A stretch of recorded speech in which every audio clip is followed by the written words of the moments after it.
Hello and welcome to Clock Spinning, the podcast of Magic history as told card by card. I'm Austin, and with me, as always, is my co-host Connor. How are you today, Connor? I'm doing all right. A little tired. We're starting late-ish in the evening, late for 30 somethings like us, but I'm pretty good. Us elderly 30 somethings.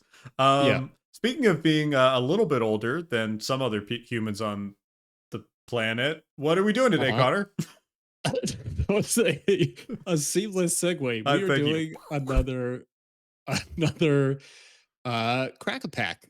We did one of these a little while ago for Ravnica, the original Ravnica set, where we just opened up a pack on a video virtually and just went through the cards. We have not seen what's going to be in this pack, which is from Time Spiral, a personal favorite of both of ours, and hopefully of a few of you watching. And we're just going to open up this pack and see what's in there. All right, should we see what's in here? Let's do it. Okay, who's going first this time? So you got to go first last time, which meant you got the first card and the rare. Yeah, I think so. But if I So you let you can go, start it off. well, but if I let you go first this time, then you get the time shifted card. So If I go first this time, then I'll get the I get the rare. time shifted, and you get the rare. Okay, you can go first. You know what? It's fine. This is ridiculous. You can go first. All right, sure, Okay. sure. All right. Open You it ready up. for our common? Here we go. Orcish Cannonade. Cannonade. I feel This is like. how you can tell we haven't seen these cards. Let's say Orcish Cannonade. 1 RR for an instant. Deals 2 damage to target creature or player and 3 damage to you, but you draw a card. Flavor text kind of good. It says crispy scarback. Load another volcano ball. I guess that's not that good. I like Um, it. I like their names. I like crispy and scarback. I don't really have too many memories of this card. Like, I remember seeing it for sure and just thinking there's got to be a better way to do whatever I'm trying to do here. Um, but I guess it's fine. Like, I could see playing this in like a sealed setting. I don't know. Yeah, I think fine is about the word for this card. I've always felt like to me this card reads like it should be 3 damage to any target and 2 to you, but I guess the draw card is quite a bonus. This is the card that we've talked about this a lot in the Ravnica booster as well. I have a lot of these cards from my like what is this, like middle schoolish years. I always had this feeling that I must be missing something in not understanding why they're good. Like Mhm. I self-assigned blame for every card that seemed bad, more or less. And Yep. this is a good example where I was like, I must just be missing something, but I don't think so. I suspect this card basically has never done anything in the history of Magic. Yeah. Yeah. This is I think you're probably right, and I share your feelings about assuming that if I couldn't figure out a card, especially like a really Johnny-ish combo-y blue card, like if I couldn't figure out why it was good, then it was because it was my own failing and not the card. But I absolutely. think it's the card here. I Um, guess one thing is like they're really, nowadays in Magic, I mean, it's been a while since we've played with really contemporary cards, but like when I was playing pretty regularly in like 2022, 2023, like card draw was just all over the place. Like mm, everything's drawing you cards or filtering cards or scrying or like letting you do all kinds of card selection. And that really was not the case back in Time Spiral. mhm. And certainly not before that. Like red is not a color that's going to be getting a ton of card draw. So I guess in that way, you could say this is like maybe for the time a little bit better than it looks now, Mhm. just because you're not going to get that much like deck filtering stuff that you Yeah. would have now. I think one thing that will be fun slash stressful about this is almost every card in Time Spiral is a reference to some part of Magic's past. This is the set of time traveling into Magic's past.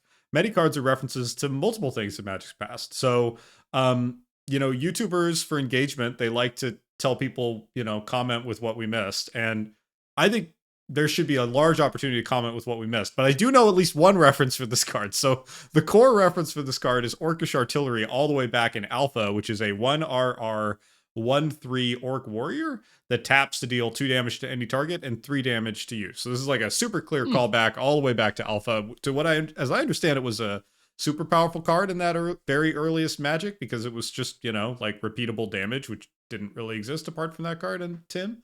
So that's a fun callback. I like the very neat mechanical lines, and I'm sure there's some other callback, like for all I know, Crispy and Scarback, or I don't know, Mark Rosewater's left and right thumbs or something, but I'm not sure. I hope you're right about that. We didn't rate any of these cards last time. I kind of think we should rate them just briefly. I think this is like a solid B for me. It's a cool card. It's a fun callback. Yeah, give it like a C plus on our loose YouTuber scale. C plus. All right, I can live with that. Yeah, it's fine. All right, next up, Havenwood Wurm. I love this guy. Ooh, 6 and a G yeah. for a 5/6 worm, flash, and trample. And the flavor text: Time rifts bring tunneling beasts of old into the hard, dry earth of the present. Most die there, trapped, but the mightiest burst through the surface. This is just a cool card. This is just like your classic dumb big green limited card, and I'm, here for it, as they say. 5/6 flat flampler. That's not, I guess it's not, I guess flampler is usually like a flying trampler. Okay, I'm just confusing matters. I think a 5/6 for 7 is not great, but it's not the worst. We've talked a lot that 6 to 7 mana is a big jump in like all of Magic, but especially like limited Magic and especially low power limited Magic. It's very easy to get stuck on 6 and not see 7 for a long time or ever. And so I do suspect this suffers from that, but I still think this is like a solid top of curve filler that can do some fun stuff. Ambush, kill an opponent's creature, then they got a big threat. It's a 2-for-1. Yeah. Not bad for a common. Yeah. I like that it has flash. Like, I feel like it would be a very unexpected response from a green deck, like deep in a sealed game, to just have a 5/6 appear out of nowhere and block one of your guys. I think that this would be a great opportunity to correct me if I'm wrong. But I think that this was the set that introduced Flash as a keyworded mechanic, right? Oh, that's good. I am pretty sure you're right. Because this set is, I mean, we didn't do any intro today for some reason, but this block is all about time. And I think you're right. I think this is when Flash was canonically first keyworded. Yeah. I mean, like the concept existed on some cards before Time Spiral, but I think I remember, Wizards making a big deal of this being a keyworded thing that we're going to see a lot of, and I think it was in Time Spiral. We are attempting to check. This is good content. Me scrolling through Scryfall results. I'm seeing yes. Austin scrolling through many cards on Scryfall Scrolling, to try to scrolling. get to the bottom. Yes, no, it is from this set. This is the first set to keyword Flash. That's a good call out. All right. Okay. Nothing to correct there. Nothing to correct there. I was trying to figure out like what this is a reference to. I'm sure it is. Tell us if you know. This is only one of only 3 Havenwood things in Magic. Apparently, there was Havenwood Battleground, which I've never heard of, in Fallen Empires, which is a terrible land. Comes into play tapped, tap to add G, or tap and sack it to add GG. Nice. And then there's Thallid of Havenwood, also in this set, and that's it. So 2/3 of all Havenwood lore are in this set. If you know what this card is doing a cutesy reference to, please let us know, because to me it just looks like a time worm, just a filler time worm. Not a lot. Not a lot for it to refer back to.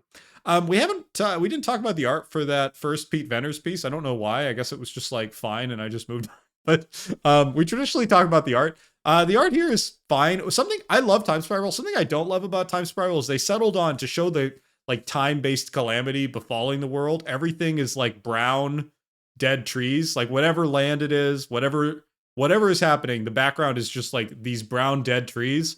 And I don't really like it. I've always thought it's really boring. Like in my cube, when I think about what basics are in my paper cube, like I sweat. I'm like, there's only 45 basics per color. Not because it's the desert cube, but just because I want to constrain myself. And I really sweat which lands go in. And there's lots of nostalgic basics. There are no Time Spiral basics because they're all, I think, incredibly boring. And that extends to all the cards. Yeah, the like backdrop for everything in this set is just so, it's like dead trees, dust, dry earth. Yeah, but not like a compelling Mad Max way. It's just kind of like boring for me. Yeah, it's just like barren in an uninteresting way. So, what's your rating? It's kind of a bummer, but I like the worm. It's like a B. I'm going D. This is just like a nice filler card. It's a D filler card. I think I like the worm. The I like art, its vibes. I think the art's Yeah. decent. Okay. Yeah, Oh, now we're cooking. Mwonvuli Acid-Moss. 2 GG for a sorcery. Destroy target land. Search your library for a forest card and put that card into play tapped. Then shuffle your library. Flavor text says, life gives way to death and death to new life. Nature feeds upon her own decay. And I can't read who said that. It's too As blurry on my screen for Ezrith, some reason. Druid of the Dark Hours. There you go. Good teamwork. Yeah, I love this card. The art is totally baffling to me, but the card itself and what it does, I love. And I know you love some good land destruction. I adore some land destruction. It's basically my favorite thing. I have tried so many times to cram this into my cube. I don't think it quite ever got there, but it's just like the idea of destroying land and then ramping is there's nothing I want more in life than this, Connor. Yep. One of the problems we've historically had in the Kamigawa show as well is when the cards are good, we have less to say about them, and that's how I feel about this card. Like I just like it. I do like there's a certain obscenity. Is obscenity too strong a word? There's something really gross about We'll find out. destroying your opponent's land and getting a land of your own. Like that's just so nasty. Especially on a common, and especially like it's basically a 2-for-1, right? Like you spend a card to get a land or to ramp and destroy their land. It's also just target land. It's not non-basic land. Like you Oh can yeah. just lock your opponent off a color even if it's through basics. So I enjoy the like. It's not pushed. I don't think it's like a particularly powerful card, but it's like mean. It's pretty mean. It's supposed to be one of the last Yeah. really mean land destruction spells ever It's printed. mean and it's doing a lot for a common. Like Yeah. the do something that's, really out of character for green, which is the next set in Time Spiral block, which was planar chaos. Like the theme of that set was to do a bunch of color shifting stuff where you'd have cards that were just literally an older card kind of recreated in a different color, or themes of one color transplanted into another one. And this feels like a preview of planar chaos almost, where it's doing something that's a little bit red, it's doing something that's very green of getting the forest card, and it's just like you know like pretty unique power for a common Yeah. power and power level. What do you think about the art here? I find the art here really confused. Hmm. It doesn't. It kind of looks like a ramp spell with the land being, I guess, revealed, but it kind of just doesn't look like it's doing anything. Yeah, the art is completely baffling to me. I don't understand like which part of this is supposed, like, what are we supposed to be looking at here? There's moss, but it's not, doesn't feel acidic. I'm not feeling any land destruction. I'm not really feeling any ramping. No, it's kind of enchantment-y. It's just there. I mean, to be honest, when I think about it, the name is kind of like, what would you draw from Mwonvuli? Like, I guess you could draw like gobs of acid destroying. Like, you're asking an artist to convey moss destroying a landscape and creating a new landscape. That strikes me as a pretty hard brief, no matter what, if I'm honest.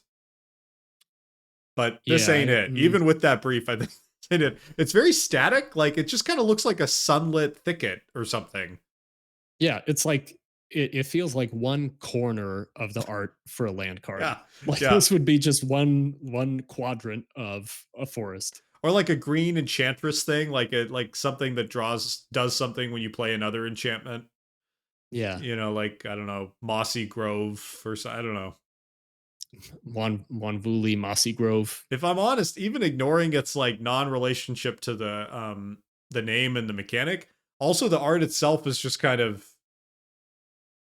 I don't like, there's just nothing that resonates in it. Like it's compositionally, there's no dynamism. It's hard to see. It's like boring. You can't tell what's going on. Like, I just really can't find much to love artistically in this card. It's just there. This, but the actual card, great. It's a cool card. This card has never been reprinted apart from the list, and I can't imagine it ever will be. But if somehow someone at WotC wants to print this with new art, that would be great because it's a fun card. Yep.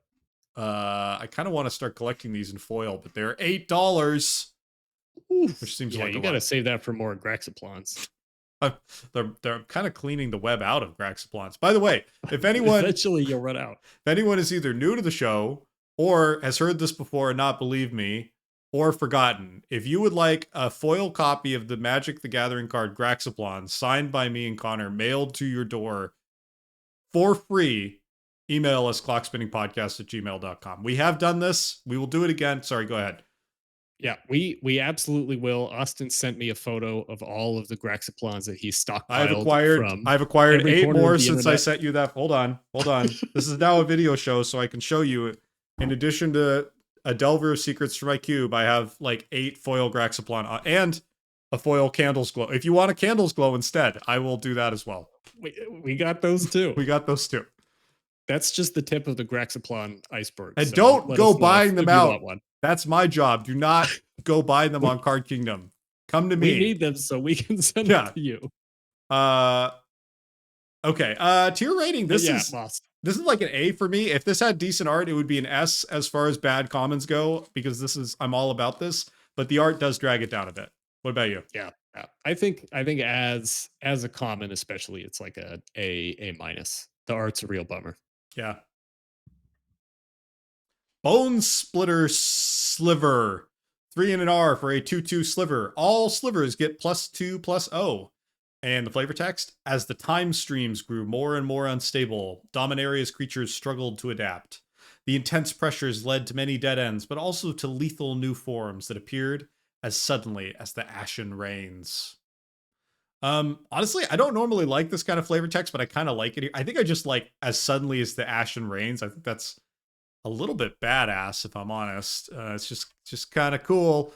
As far as the card goes, cool. It's a sliver, so that's always cool. I mean, certainly when I was this age, like slivers were the coolest. I mean, especially because we started basically in Legion's era. So we started Magic, and then slivers arrived, and then slivers disappeared, and then they came back. So this was maybe of all the things in the set that were nostalgic. Like, we were pretty new to the game, so not many things were, but that was nostalgic. I was like, I kind of forgot about these. They always seemed cool. I never had more than like 2. And now they're back. So that was very personally cool for me. Yeah. And the slivers always felt like this thing where we hadn't been in the game long enough to really know like what the kind of whole landscape of Dominaria looked like, what all the like factions or creatures were. So as far as I knew, like slivers were like a Dominaria thing. They were like the playing, Dominaria thing, maybe even. Yeah. That's true. Yeah. Yeah. Exactly. So we started playing around Legions, and then, we go into Mirrodin and then Kamigawa and then Ravnica, and we're like hopping to all these different worlds, seeing all these new things. And then Time Spiral, we come back and we're like, oh, yeah, this is the sliver place. Yeah. With all the slivers. No, you're totally right. As far as like the slivers go, there's a lot of decent number of slivers in this set. I think they were probably okay-ish in limited. Do note all slivers, not slivers you control, all slivers, which if you're a more recent Magic player, or even a Magic player at the time, I think could easily trip you up. The like effect here, I think, is pretty solid for just a random trash common. Like, it makes itself a 4/2. That's not totally embarrassing. And +2/+0, that's a big game. Like, if you have 2 other slivers, this thing's giving like 4 extra power on some random common with easy color requirements. Like, I think this thing seems pretty solid as far as random jank goes. Yeah. Yeah. I love that here's another one that we actually sort of, where we know the callback besides it just being a sliver. Yeah. This is a callback to the Mirrodin equipment. Can we say iconic? I don't know how. It's very iconic for me. It's an iconic cube card, I think. Yeah, there you go. The iconic cube card, and this is sort of a cube podcast. Bonesplitter, which is just a like 1 mana equipment that equips for 1 and gives +2/+0. So this Bonesplitter Sliver is just a bone splitter for all your slivers. Yeah, criminally underrated cube card, by the way. It doesn't look like anything, but it's just like a big game for not very much mana investment. And I think Bonesplitter Sliver is sort of the same. I like it.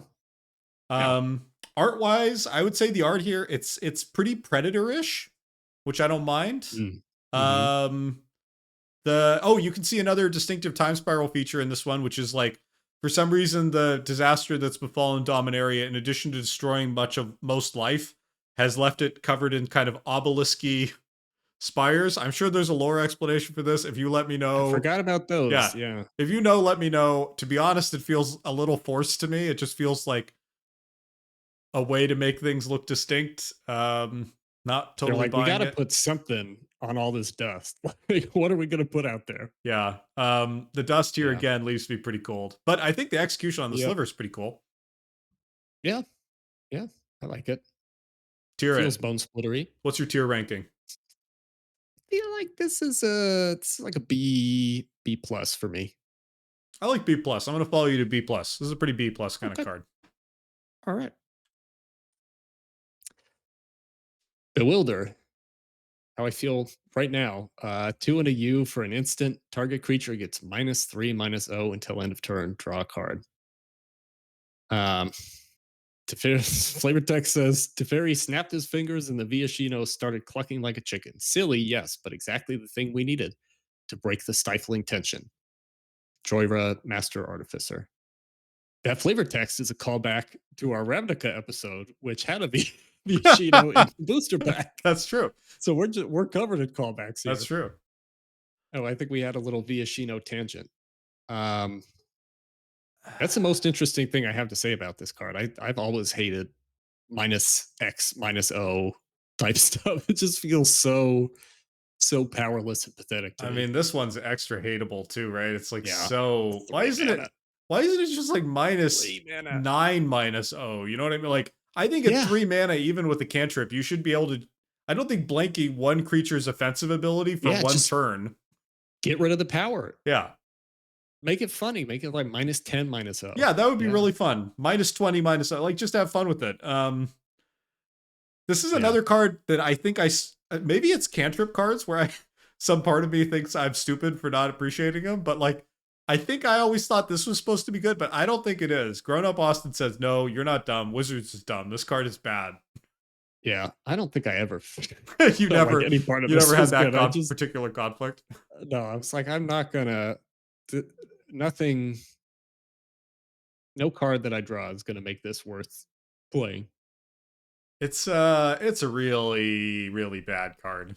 Yeah. The art feels pretty rough to me too. Like this Viashino, this lizard man is like so stiff and weird I kind of and like it. awkward. I I don't like how know. It's just befuddled he looks.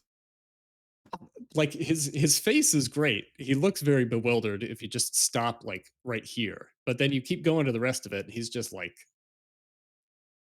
a board. To me, it looks like something from like a 1980s AD&D module, Mhm. which I really dig. Like it's got that kind of it's got a sort of earnestness to it that I appreciate. I think if it was like a black and white, like sort of line drawing piece, I would like it more. But here, and the rib cage, there's this weird thing happening with the rib cage where it's You're talking about the sharp like cutoff at the solar outside of him. plexus. Yeah, that Yeah, part there's is like a confusing. shadow underneath there. Like it's just a lot going on here that I'm not loving. Yeah. Um Tier rating. I'll F. go F. Yeah. You know what? F. I'm going all the way to the If bottom on any this one. if this isn't an F, what is an F? Right, exactly. I have nothing good to say about this card. Why could I give it anything above an F? One more thing before we move on. I will say, if I compare this to Ravnica last week, I would say the baseline for Time Spiral is better cards. Like, Ravnica is much more fondly remembered, I think, or universally fondly remembered, but even the bad cards like this, I could sort of imagine using them in some way. Like, so many of the times, or the Ravnica cards were just total dogs, like nothing to Yeah. recommend them at all. Yeah, the white cards especially, like we just Yeah. we're just basically speechless Yeah, just like or about a lot of those. that ogre thing that was like it can't damage red creatures and the reward is Oh like a yeah. 4/3 for 4. Like so anyway, Yep. could be Yeah. worse. All right. Could be worse. Bewilder. Traitor's Clutch. This is better. 4 and a B for an instant. I mean, I don't mean a better card. I just mean better overall experience. 4 and a B for a instant. Target creature gets +1/+0. Becomes black and gains shadow until end of turn. Shadow is It can block or be blocked by only creatures with shadow. And it's got flashback, 1 and a black. This is yet another one of these, like, they're all instants and sorceries where I'm just like, I have no idea how to evaluate this in the context of the period or even now. It's hard not to think like 5 mana and the number 1 just never go together. For some reason, I thought this was 2 mana. I don't like. I was reading that 4 as a 1 and thinking of it as a 2 mana spell. I No, was it's like, yeah, 5 okay. mana on the front side. What? Yeah, that's how I feel. But like, what? Like, yeah, you can flash it back, but and shadow is nice, but I still think it's just terrible. I think it's just inexcusable almost. I'm just. I'm trying. Like, I'm trying to think of any situation where this would be worth doing. Hmm.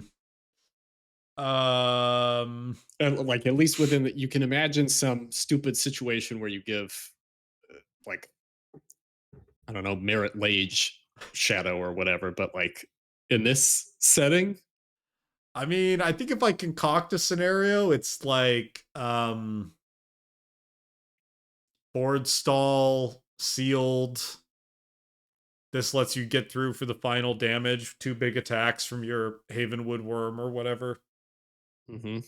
Uh Just I don't really 7 buy mana what I'm selling in this costs the case. same as a Havenwood Wurm to do So that. it's really bad. Um Yeah.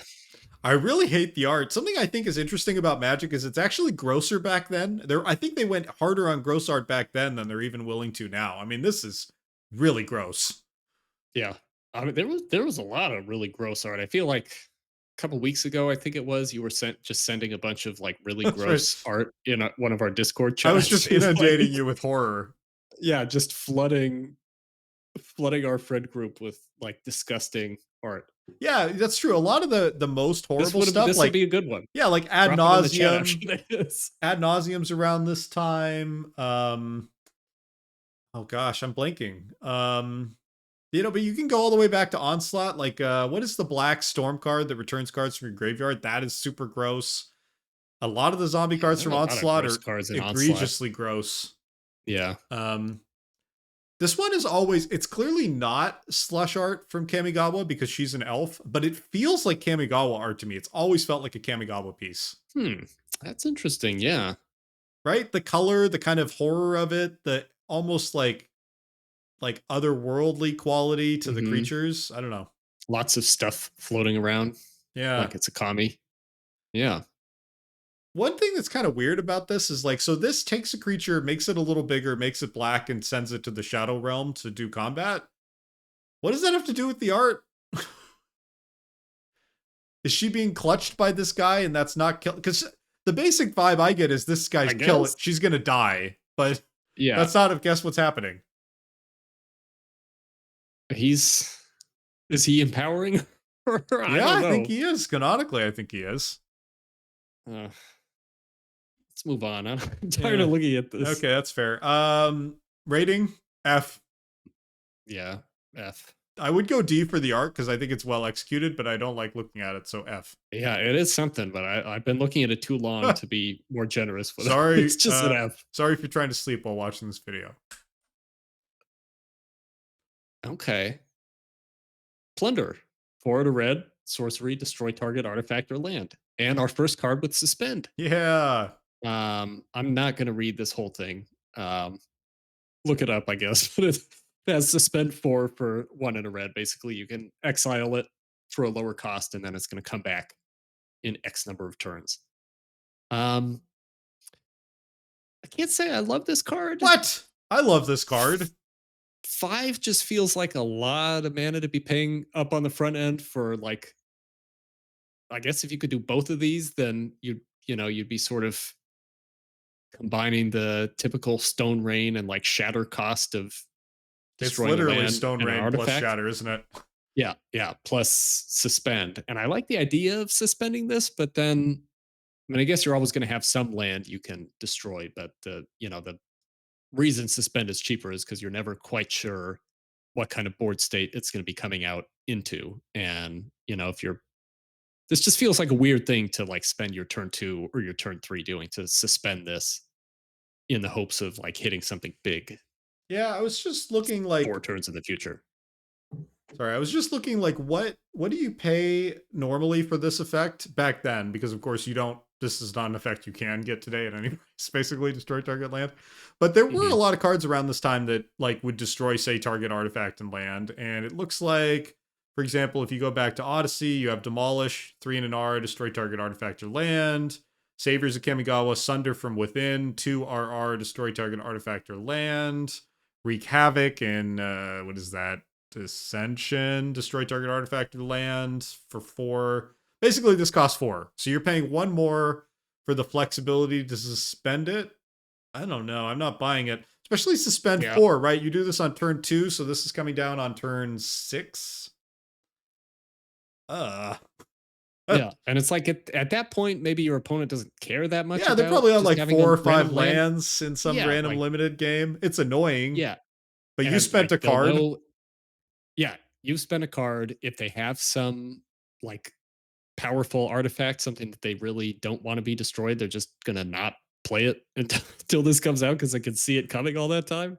Yeah, the other thing about land destruction, I think, like in constructed, you can have a land destruction deck that's like, I'm here to ruin your life, right? It's like I'm here to Right. like blood moon you, and you're not going to have any fun. But my experience, Hmm. at least in Cube, is land destruction is more like a tempo play. Not always, but a lot, most of the time, right? It's like this is something I'm going to do to keep you just off balance a little bit longer, right? It's like Thalia. It's the same role. It's like I'm going to keep you off balance long enough that you never quite get in the game and you die. Well, this doesn't really do that in either mode. Like, it doesn't do it being played on 5, and it doesn't do it coming off suspend. And actually, if you're trying to tempo out, like taking turn 2 off to have a marginal effect in 4 turns, like, is about the worst that you could be doing. So yeah, it's kind of, I don't know what the home for this card would be. Yeah. Yeah. Especially in a red deck, like that's not what I want to be spending turn 2 on. Yeah. We should talk about the suspend visual treatment. It feels like Ravnica, or like, excuse me, not Ravnica, Time Spiral had this really like strict art direction Bible. Like there were things about this world that were going to be crystal clear. One of them was everything is dead. Another one is we're going to have a lot of these obelisks. And a third one was going to be Yep. if it's got suspend, they're going to be coming out of blue goo. Um, Yes. There's going to be a lot of blue. there's a lot of blue. I don't mind that exactly. It could get a little monotonous. I think here it's kind of fun. Like I kind of like this Mad Maxi guy popping out of the blue and smashing stuff. I think it's solid.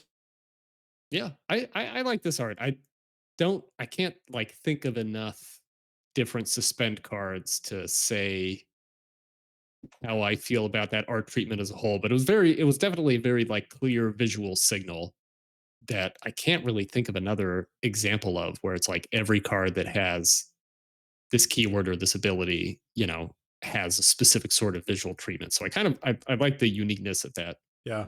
Um, yeah, I like this one. I like a lot of Thomas M. Bax's stuff. I dig the heavy outlines to a lot of stuff, these deep shadows and pretty saturated colors. So Mm-hmm. yeah, I Yeah. like this one. The art's probably my favorite part of this card. Yeah, I agree. Um, we didn't really talk about how cool suspend was on our previous suspend card, but I always, or no, this is our first suspend card. What am I That doing? was the first one. Yep. I love suspend. I think it's a great mechanic. I think it's a lot of fun to play with. It creates this kind of clock in the game. Like my cube has had Greater Gargadon in it forever, not because it's a great card, but because everyone thinks it's fun.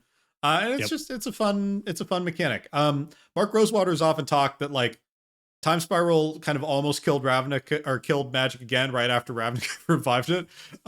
In his view, in large part because it's so complex in so many ways mechanically, like all the Mm. callbacks, like there's a lot of complexity all over the place in it.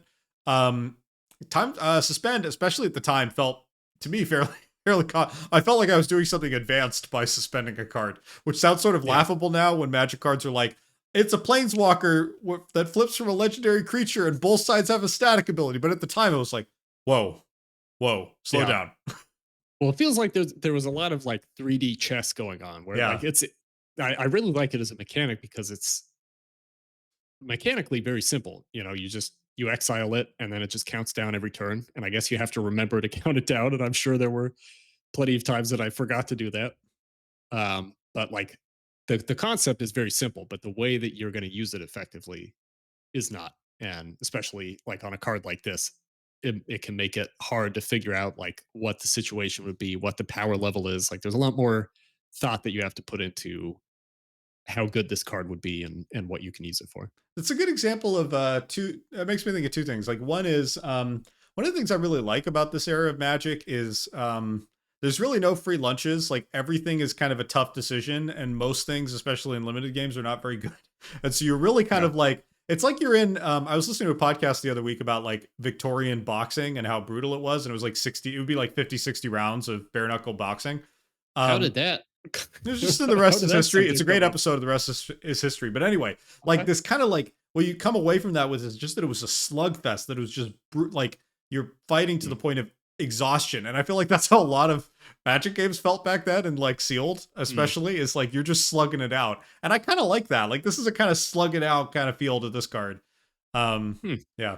It also makes me think of Sid Meier's has this famous line that like a game is a series of interesting decisions. And I feel like Suspend just automatically creates interesting decisions. In a real, it doesn't have much complexity to do it, but now all of a sudden you have this interesting decision about when do I want to spend this? Do I want an immediate effect later, or do I want to bank it now? What is the cost of banking this now?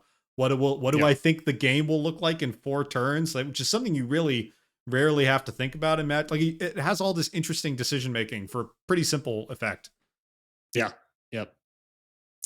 I think we've spent far more time talking about Plunder than almost any other card. Yeah, well, We it's both definitely the best one. think it sucks. What's your rating? Um, like I'm gonna give it like a D plus just for the art. The art bumps it up a little bit. Otherwise, it'd be I'm going D minus. It's a pretty bad B card. minus. Yeah. That's classic clock spinning though. Yeah. Uh, back to me, right? Yes. I think it's you. All Yeah. right. Snapback. One into you. Instant. You may exile a blue card in your hand rather than pay Snapback's mana cost. Return target creature to its owner's hand. And flavor text: if it returns years hence, our knowledge of how to combat it will be that much greater. Andorel Talarian Sentinel. Um, this is an interesting card. I honestly did not know this card existed or remember it until just now. I'm kind of amazed because it seems like a card that might just get broken at some point, right? Like for free, you can bounce a creature. It Hmm. feels like there's got to be some combo with bouncing your own creature and this card. I don't know. Maybe someone's done that in the past. Hmm. Um, it's a cool card. It's probably not almost never worth 2 for 1ing yourself to cast this for free. Like this is not force of will. Like the creature's just gonna come back. You've denied your opponent tempo, but not a resource. But Uh your knowledge of how to combat it will be that much greater. that's pretty great flavor text, honestly. I like it. Yeah. This doesn't really look Um, like this guy's being bounced to me. Sorry, I immediately went on to the art, but you go ahead and talk about the card, and then I'll I talk mean, about the art. I don't have all that much to say about the card. I remember having feelings about this. I don't know what they were. There's a lot of I think emotion at in these some old point sets for us, apparently. it really is. Yeah, yeah. Because like there were so many packs that we opened, and like we were actually going to pre-releases and stuff like that back then, and Each of them cost a there was a lot meaningful amount more. of money at the time. Exactly. We Each didn't pack. we didn't have it wasn't as easy to just go to like Card Kingdom or whatever and not sponsored. Just pick up whatever random card you want to have. Um, but yeah, I feel like I had a blue and red deck that I built sometime in Ravnica that I was very very proud of because I got Steam Vents like pulled that. That was the only like non-island, That became non-mountain your land destiny. in I this have deck. one dual That land. yes. I have one dual land. I must build everything around it. And I think at one point I maybe considered having Snapback in there. I don't know why I would have done that. Um, but yeah, I'm happy to talk about the art. I don't have that much to say about the card. How is the bouncing happening here? So he's like kind of being enveloped from below in what looks like sort of goo. And then above is kind of the eye of a storm. It's pretty hard. I like how we're both tilting our heads. Yeah, we're trying to Do I need to? and it's I like should add like an yeah, OBS thing that will flip it for us and the yeah. viewer if needed. You gotta mirror us so we're like both angled the right way. I don't know what to Um make of this art. I just get the vibe that it's being sucked into some kind of energy area. I don't know. It's just getting, he's getting pulled away from something, clearly. Yeah, yeah, I can buy Um, that. I'm actually opening this on my other monitor and rotating it so you and I can see oh, yep, I'm seeing see it that. upside down. Sorry, listeners, I can't do it for you, but I mean, it's not making I any wouldn't more say that's sense. adding that much clarity for me. No, still have no idea what's going on. I like it. He's just getting sucked away. I think he's a cool looking dragon dude. Yeah, he'll C be back. minus. I'm gonna give this card a C minus. That feels about right. I don't think I'm smart enough for this card. I'll agree with you there. Trespasser, il-Vec. 2 and a B for 3/1 human rogue. You can discard a card to give it shadow until end of turn. We didn't really talk about shadow much with that Mm-mm. traitorous clutch card. I guess there's not that much to, to say about it. Not much I have to say about it. Um, especially on this card. This is not doing too much for Oh, me. I kind of dig this card. I kind of dig the just like 3/1 Really? unblockable creature. I mean, that's like a Okay. that's kind of a beat stick in like limited 3 mana 3/1. I don't know if it's a very fun Discard a beat card though? stick. I I blanked on that. I was just thinking about the word shadow. No, this card Yeah. sucks. I forgot. I Yeah, totally you missed gotta that. gotta pay a price This is the problem with to doing get the these live. unblockability.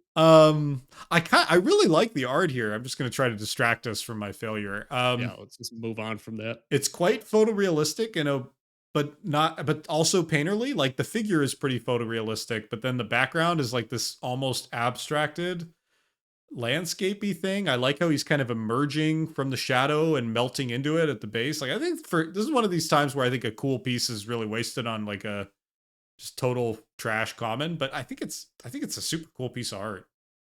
Yeah. It does suffer from the like totally blank featureless background that so many Ravnica cards have though. Oh, I kind of like it here though. I think it's like he's in the shadow or something. Yes, I but don't it just mind the kind of looks like he's wash. like standing in a big sandstorm. Maybe he is. He looks a little deserty. He's got a desert kind of protect your face thing going on. Yeah. I don't really It's like got that his. doesn't protect your face thing. Shut up. I don't really like his like horn, his like rhinoceros horn. I think that's kind of goofy looking. I had never I noticed that never before. noticed That it is pretty till fun. today. It's like a bee stinger coming out of the wrong end. It really is. But come on, you don't think Yeah, like his that's not helping it. you don't think his like dynamic pose and the kind of like Dutch angleness almost of his hand coming up into the frame and like that cool swirly purple goo he's coming out of. I think this is a I really cool piece. I feel like if I roll back a little bit, then I like the overall feeling and composition. I like this swirl of like purple and blue color that he's coming out of. That creates a really nice contrast with the yellowness of the rest of it. Wow, you're really going back. I'm thinking about it. Yeah, keep going. Austin's rolling into another room to think about Trespasser il-Vec. Um, yeah, yeah, I like it. I wouldn't say I'm like in love with it, but I like it. It's better than the card itself. One thing I'll say is I'm a nostalgic Magic player. You are too. This podcast wouldn't exist if we weren't That's that's what we're all susceptible. about. I think Shadow, I thought at the time, I think it now, I have one Shadow card in my cube. I think Shadow is a just terrible mechanic. I think it's like, I Mm. don't know why they brought it back at all. I think people, like the flavor of it's cool, right? I think as I read the flavor, it's you're moving into some kind of shadowy realm where only other people who can access that shadow realm can fight with you. That's cool. The fact that it's a little different than flying, it also can't interact with the material plane. That's cool. But I think the play experience is pretty lousy because the play experience most of the time is like one player has a shadow creature and the other doesn't, and it's like unblockable but can't block. And that's just like it's just not that interesting, I think. It's just a kind of I have never been in a game where I thought shadow led to something super interesting happening on the board. Right, right. It doesn't really add much to the experience for anyone. Yeah. Jim Murray was not on my radar really as a Magic artist, but I'm just kind of scrolling through things he's done. Sundering Titan, OG art, Glacial Ray, uh, Solarion, Eerie Procession, which I think we loved in our Kamigawa review. Yeah, He's like This is banger after banger in here. That's cool. You want to rate Fine. first? Yeah, I'm gonna give this like give it like a C minus. Okay, I'm gonna give it an Just A. for just for the art, you're giving it an I just A. think the art is really cool. I really like it. That's some strong art. All Uh, right, C minus. I think that's an objectively more reasonable grade. Maybe I'll start collecting these in foil. those have got to be pretty affordable. I don't think so. Thallid Germinator. 2 and a G for a 2/2 creature fungus. At the beginning of your upkeep, put a spore counter on Thallid Germinator. Remove 3 spore counters from Thallid Germinator. Put a 1/1 green sapperling creature token into play. Sacrifice a sapperling. Target creature gets +1/+1 until end of turn. What a fun card! I always like the sapperlings. I think the idea that they kind of slowly, or the Thallids, I like the idea that they slowly grow. I love that they brought this back from, I don't even remember. What were the Thallids originally in? Googling. For dark, I want to say the I'm dark just as throwing that out well. there. Fallen Empires. Fallen Empires. There were 4 Thallids in Fallen Empires, apparently. There was Thallid, Feral Thallid, Thallid Devourer, and Thorn Thallid, I guess. Thorn Thallid. Thorn Thallid. I can't say these were ever good to me, but I kind of want to, like, I feel like you and I, Connor, should go do like some kind of Time Spiral Ravnica. You have $10 to build a deck, budget deck rumble or something. That would be fun. And I would want mine to be Thallids because I always have wanted to make them work. I think the slowly growing thing is so much fun. I think the way that they put different amounts of counters on, depending on which one they are, like, or how powerful they are, I think that's fun. I think the way they have little synergies with sacrificing the sapperlings is fun. Like, just a super fun set of cards. Yeah, I always like the Thallids. This art is not doing much for me, and we can turn to that in a second. But like, I always wanted to build a Thallid deck back then. Just like it just seems like an easy, cool thing to put together, right? You can. It's one of the few, feels like one of the few situations where you could just throw a bunch of Thallids into a deck, and they're all going to do a similar thing and sort of work together in a way that's not going to be game breaking, but is just going to kind of work as a deck without a lot of effort or a lot of planning. And yeah, there's something sort of appealing in a basic Timmy kind of way. Yeah, and it's like a kind of a bad card, but it's not a totally embarrassing card. I guess. I mean, I guess it's what, 3 turns after you play it, you have 3 power and 3 toughness. Maybe it is a bad card, actually. It's not a great card, but I assume there's some better Thallids out there that would maybe make it better. Yeah, you would assume that. I don't know. I'm looking at them on Scryfall right now. I'm not really seeing them. There's no good ones? No.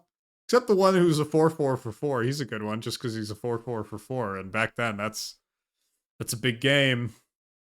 There you go.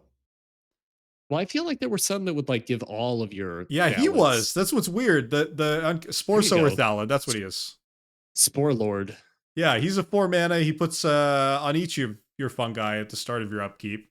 It's kind of weird that the one with the good bot, but if you don't get him, I feel like you just do nothing. Yeah. Like, that's the only one who does anything, right? Why are all the cards you're looking at on Scryfall in Italian? Because of Solvat. I said, show me the oldest printings, and Solvat is this weird, you know Solvat? I think we ran across it in Kamigawa. It's like these weird Italian and French printings that were in white border for some reason. So you can get white border versions of, actually, hold on, because I just bought them. Don't ask me why. Of course you did. Here is, hold on. Here is Higure, the still wind. Come on, camera. Come on. Camera. Wow. It very briefly focused. I know what I'm looking at. Anyway, it's an Italian white bordered Higure, and I have a Italian white bordered Azami. Just because it's novel seeing these cards in white border. Yeah, wow. Yeah. There you go. Anyway, that's Solvat. This was definitely comprehensible for listeners. Episodes. It's truly a grab bag. You wanted to talk about the art.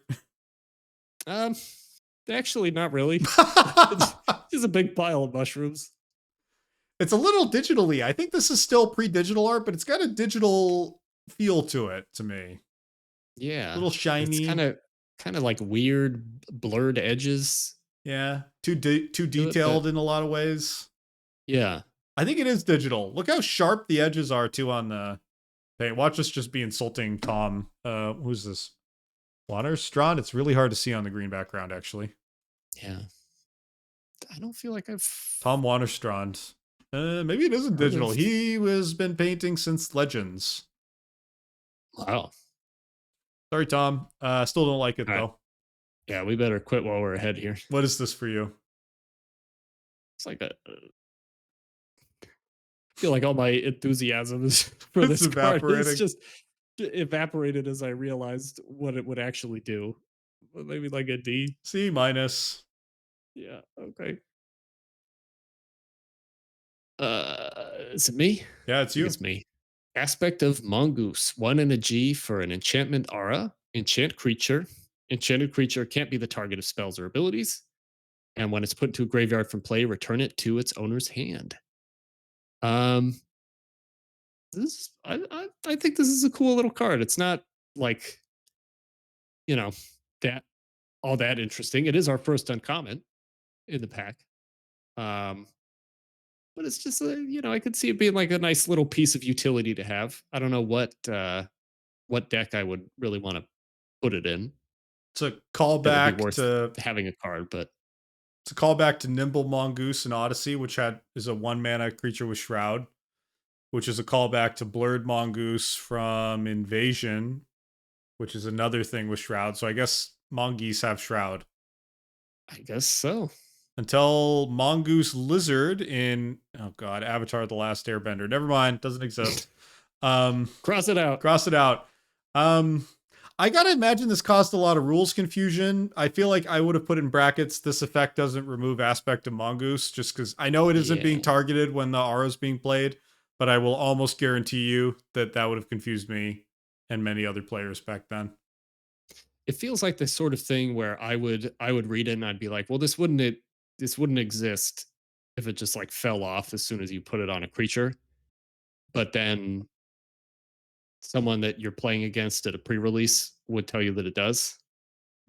That's exactly right. It It would be like then I would a believe failed it. angle shooter at a pre-release. Yeah, Yeah. absolutely. Yep. And I'd be like, oh yeah, my bad. Put it in the graveyard. Absolutely.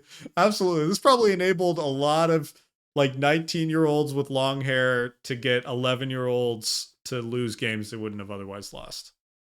Yep. Um, So for that reason, I give it a D.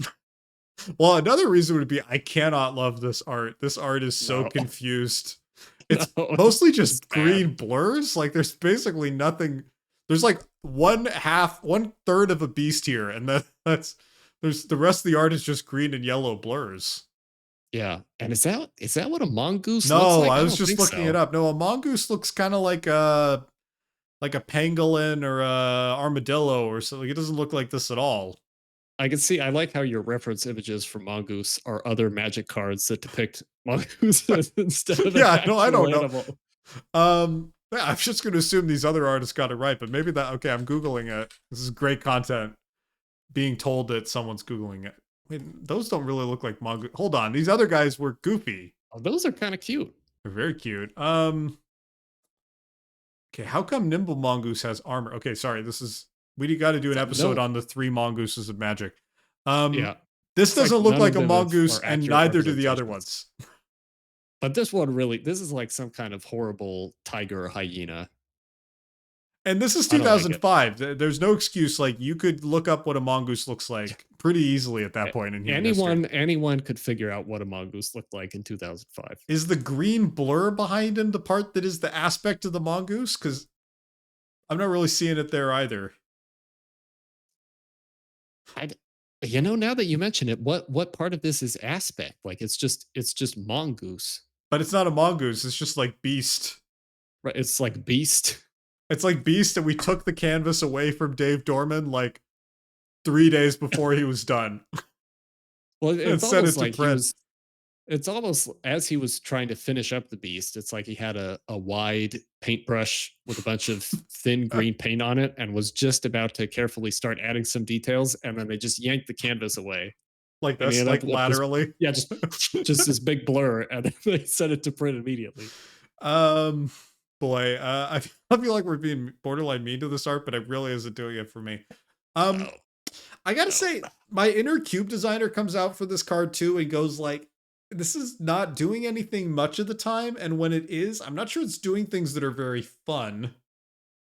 Yeah, Like to the extent this matters, it matters because your opponent can't interact anymore, and it's like not. I just don't know that this card does anything I really like. yeah. F. I'm giving it an F. All right, let's move on. Tromp.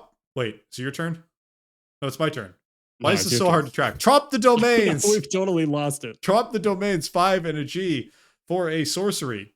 Until end of turn, creatures you control gain trample and get +1/+1 for each basic land type among lands you control. Flavor text: ground into the footprints of the ravaging herd were clumps of salt from Benalia, moss from Llanowar, dust from Hurloon, and ash from as far as Urborg. Okay, first I'm going to comment. There's only 4 landy things referenced in there, and that really, really, really bothers me. They couldn't have gotten some water in there. Some sand from the beaches of somewhere. So I don't know. So what? Like I just got asked, like, what the heck? Like that is actually insane to build this really baroque flavor text and leave one out. Very frustrating. Anyway, the card itself is cool. It's a callback to the not beloved domain mechanic, I believe. Was domain around at this time? Wait, isn't domain a newer mechanic? Yeah, I'm sorry. I think I was domain. wondering if domain was some kind of callback to this. No, Name-wise. sort of. I think its domain was, I think kind of like we called mill for a long time before it was actually called mill on a card. Hmm. The idea of for each basic land type among lands you control, I'm just checking. That was an invasion mechanic. So Magic's first multicolored block gets this mechanic to kind of Okay. reward you for having multiple land types, but it wasn't called domain formally, but informally, I believe Wizards and the player base referred to it as domain, even though that wasn't on the card anywhere. Okay. So this is a little bit of Okay. a pun, I believe, on that kind of slaying for that effect, that beloved effect. Okay. And then domain, I think, is an actual sort of named mechanic. I can never remember the name of these mechanics that are like italicized, but not a keyword. Normally it's my job to remember that, and I'm Yeah, you blanking. remember that Ability every time. word. Ability word. Yes, yes. Yes. I Let's think go. that was made a thing in like Dominaria United or something. Looks like the first thing was Conflux, actually, which makes sense. Was when domain was keyworded. Oh yeah. Okay. Yep. I've always dug this card. I can't say I like have any particular memory of casting it, but I think like it's cool, you know, like +5/+5 and trample. That's a game ender. You know, it's a fantasy. You're probably not getting there, but it's a fun fantasy to entertain. I think Tromp the Domains is just a pretty cool sorcery name. Really, the only knock, you know, we got this kind of like Lion King thing going on here with the wildebeest. I was about to say Lion King. Literally just Lion King. So apart from this like flavor text that's driving me up a wall, I really like it. Yeah, I think it's fine. I don't know how I feel about the Lion King art. It's like a little bit too abstracted for me. While also being Like like it's almost a ripoff. Like I don't know that yeah. wildebeest actually go down yellow cliffs. I think that's a Lion King Tromp the Domains thing. I don't think they really That's do a that. Lion King exclusive Yeah. concept. Well, like it's just I don't know. There's too much. There's too little detail in this, especially for something that's supposed to be about like multicolored, That's true. lots of It's not different selling land that types. at It's like all. we're just getting Lion King here. Like the flavor text isn't selling it enough. The art isn't selling it at all, and it just kind of it's just this sort of like time spirally brown feeling all This the way is where the time across. spiral brown starts to get you down. You're just like, God, this is a cool concept. Like, there's probably a cooler art you could attach to this mechanical concept and cool name. I didn't follow those last few syllables, but I think I know what you mean. This could have cooler art if it didn't have to be boring and brown. That's all I'm saying. Yeah. Because it's I'm a cool still thinking idea. I'm still thinking about the Time Spiral Brown getting you down. Is that the episode title? Time Spiral Brown gets us down? It might have to be. Or at least in the thumbnail. Anyway, I think there's something there. That's pretty good. I'm gonna give this a B+. I just think it's cool. Okay, it's a C for me. Fine. What do we have? One more Last uncommon. Yeah. Paradise Plume. 4 mana artifact. As it comes into play, choose a color. Whenever a player plays a spell of the chosen color, you may gain 1 life, and you can tap it to add 1 mana of that color to your mana pool. 4 mana just feels like a whole lot for this. For a mana rock. I don't care about gaining 1 life. It's an especially if I'm like. Go ahead. Well, like presumably I'd be picking a color that I don't have as strong of a mana base for, right? Like maybe a color I'm splashing into. So I'm not going to be casting that many spells of that color, so I really don't care about the life gain. And by the time I get to turn 4, and I like this just feels like such a unfortunate way to spend that turn. I mean, I think it's a terrible card. Yeah. Just objectively. It's kind of like Alpha had this cycle, I can't remember all of them, but this cycle of Iron Star was one of them. These things that are like whenever a player casts a red spell, you may pay 1 if you do gain 1. This you don't have to pay here. Yeah. But it's kind of like that cycle, which are super boring to me. I think they were actually good in the Alpha context, I think, because like against red, that was actually a big game. Anyway, that's not relevant here. I just like almost everything about this card. I think the effects are like boring effects that stapled together do not become particularly more interesting. 4 mana for a mana rock that only taps for 1 color just seems really miserable. And I really, really dislike this art. It's so literal. It's so terrible. I hate it. We've had a couple arts we critiqued. I think this is my least favorite in the episode. I really find nothing to love in this art. Yeah, it's just I can't even like describe why I dislike it so much. It's just ugly. Yeah, if anyone's listening on the podcast, it's not a Wubber. It's like a feather that's 5 colors. They're not Wubberg ordered. They're black, blue, red, green, white. So Bergwa ordering. The feather itself is just like, it's just a feather. There's nothing special. It's just a big, weirdly thick feather against a vaguely rainbow back. Like there's just nothing here. There's nothing to seize onto. It's so boring. Yeah. And it's like curled in a weird way where it's like Wayne England ran out of room to just have like a straight normal feather. So it's doing this, it's like curled up like a skunk's tail. It's just weird. It's just like fills the whole frame in this super boring way. Like there's no dynamism. There's no sense of place. Like what is this feather? Like is this something? Do I hold this in my hand? Does it float ethereally in my vicinity? Like I don't know.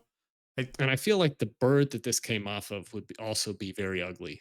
Like imagine the color scheme. Imagine what this bird would look like.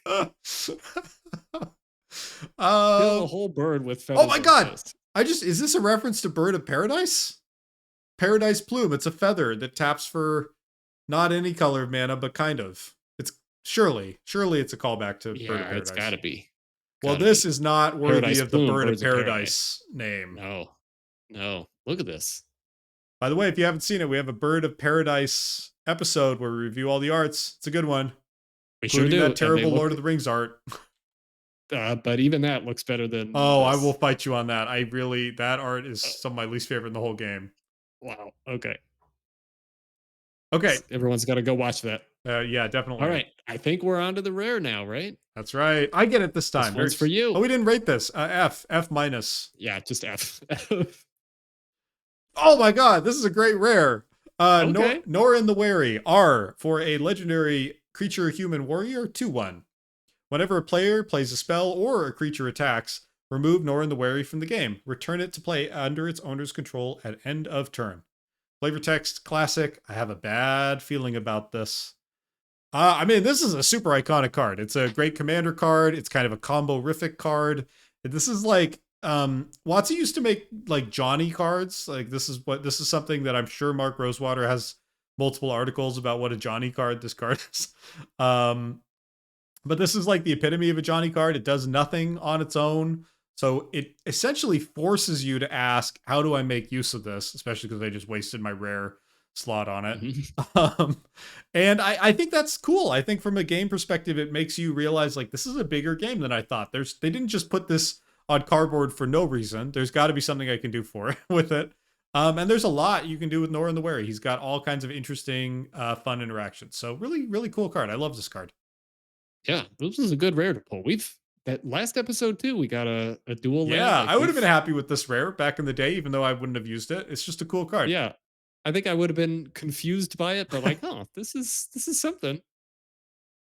Unfortunately, I'm not. I think it's too late at night for me to just start rattling off Norin the Wary combos, but I think there's lots of them. Yeah, yeah. People will know that. Use your imagination to think of all the things that this can do. Genesis Chamber. I'm going to go to EDH Rec. Genesis Chamber, sure, that's a classic. Panharmonicon, that is an extreme classic.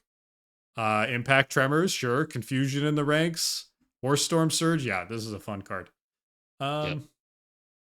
Let's go, Norin. Yeah, I don't know, like easy S. Yep. Also pretty cool art. You know, I like this kind of slightly goblin-y because he's got that kind of goblin hunch posture looking guy. He's very goblin-y. Yeah. Yeah. And it's just a fun card. It's fun. I always enjoy any Magic card that conveys story just through mechanics. And this card, like, I love the way that this card conveys this guy runs away. Like, I just think that's really cool that Magic's rules are able to convey that idea so neatly. Yeah, and like you don't need the flavor text at all to tell you what this guy's whole deal is. Yeah, that's pretty sweet. Yep. What a great rare. All right, Connor, let's see what we're time shifting into. We have one more. Journeying even further into the past, we find Stupor. 2 and a black for a sorcery. Target opponent discards a card at random, then discards a card. Let's go.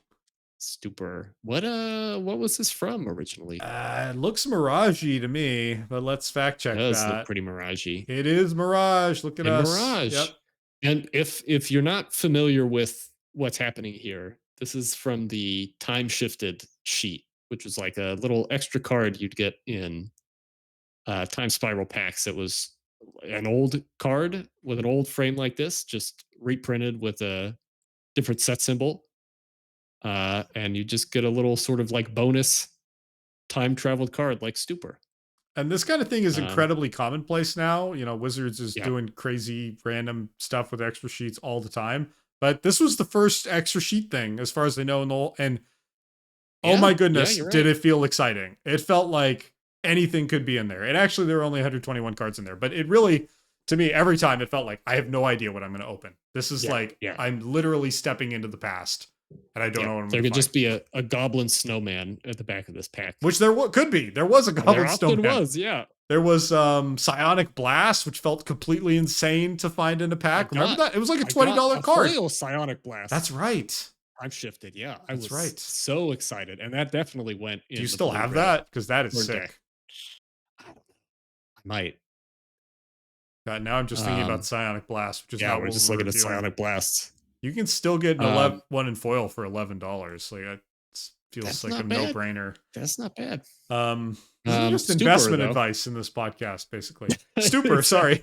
The card we're reviewing. This is actually a finance bro podcast. Stupor.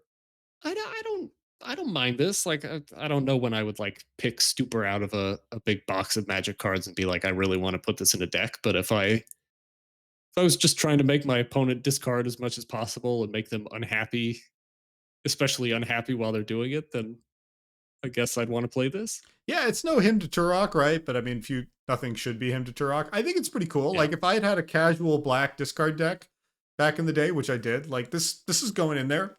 It's decent rate, right? It's not embarrassing. They lose 2 cards. One of them's random. You have a decent chance of like hosing them in some way, right? They discard their next land. or their only remaining land at random, and now they're like, oh boy, what do I do? Yeah. This has like salt scoop potential, which I like. Mwonvuli Acid-Moss, like I don't mind that. I look for that in a card. Put it in the Uh, cube with the moss.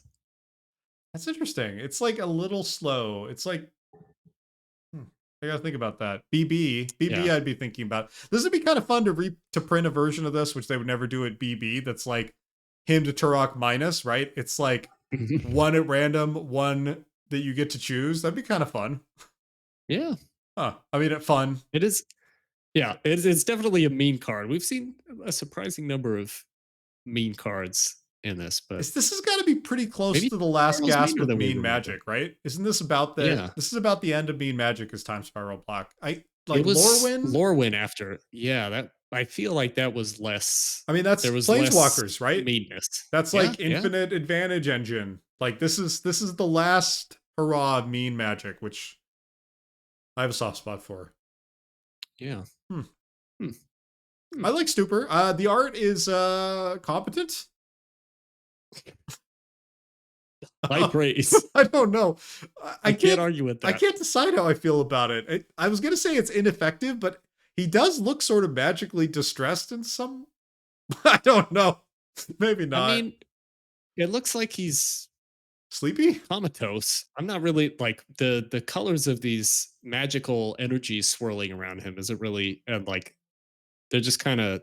It looks like he's just. It kind of looks like he's being raptured, Yeah, and that's not giving discard a card. Yeah, or it's kind of giving like you thought that the prince was dead at the end of a Disney movie, but then the magic person saves him. Like it's kind of looks like he's that's it.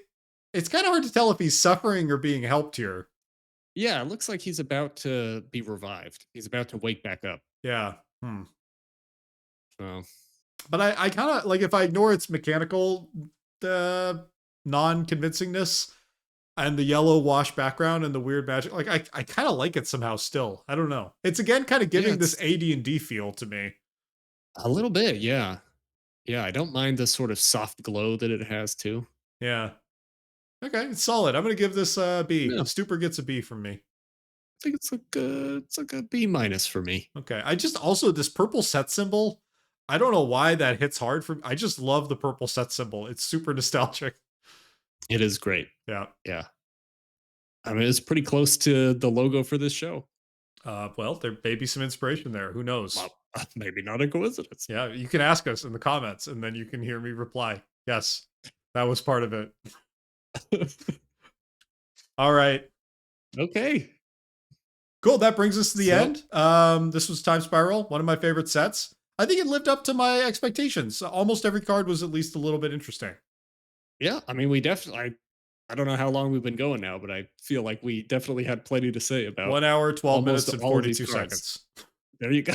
There you go. I gotta say, I think I liked it more than Ravnica. Like comparatively, I think it's more fun to crack this pack. To say. Yeah, yeah, yeah. There's a lot of interesting mechanics. There's a lot of like,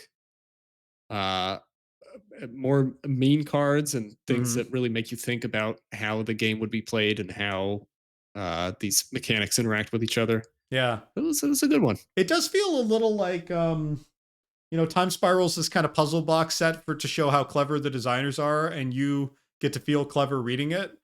Like if I imagine like building a deck out of the cards we just saw versus like just cracking some Ravnica packs, I suspect the Ravnica games might just be more fun Magic than these games would be. But individually, each card is like a little jewel box, even the bad ones, which is kind of fun.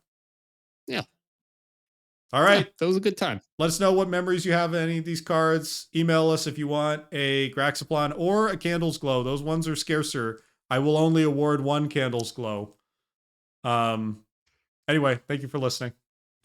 Have a good night. See you next time.